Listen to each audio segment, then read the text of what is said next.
Wafers खाताय? सावधान.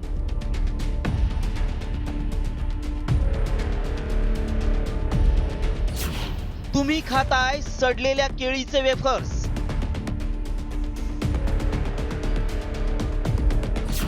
Wafers आवडीनं खात असाल तर पस्तावाल.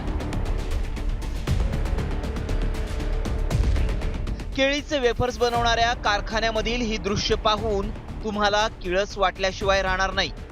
कारण तुमच्या आवडीचे केळीचे वेफर्स जे तुम्ही उपवासाच्या दिवशीही चवीनं खात असता, ते वेफर्स सडलेल्या केळ्यांपासून आणि खराब तेलात तळले जात असल्याचा धक्कादायक प्रकार उघडकीस आलाय.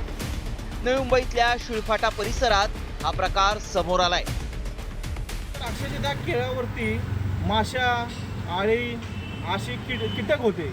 नंतर मी ती भट्टी त्यांची पाहणी केली. त्या ठिकाणी बघितले लूज ऑइल असते, जे आपले तेल असतं, लूज तेल असतं. तेल कुठून तर तो आणतो आणि ते वापरलेलं ऑलरेडी तेल असतं ते, आणि त्या तेलामध्येही तळलं जातं. सडलेल्या केळ्यांपासून वेफर्स बनवणाऱ्या या कारखान्यामुळं पुन्हा एकदा नागरिकांच्या आरोग्याचा प्रश्न निर्माण झालाय.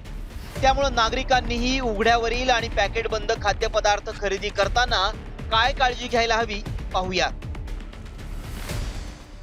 अन्न सुरक्षा आणि मानक प्राधिकरणाचा नंबर असलेले खाद्यपदार्थच खरेदी करा.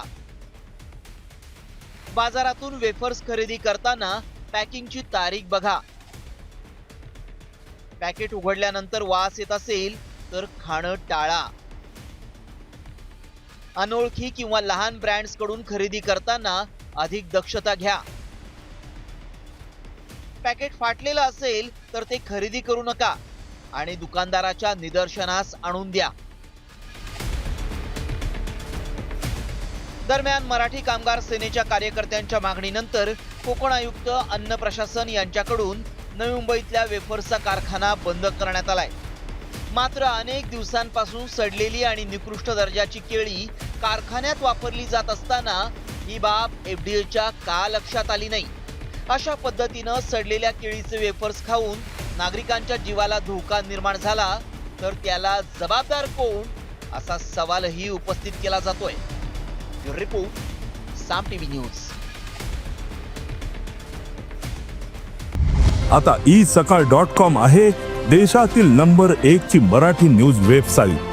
प्रत्येक अपडेटसाठी isakal.com ला नक्की भेट द्या.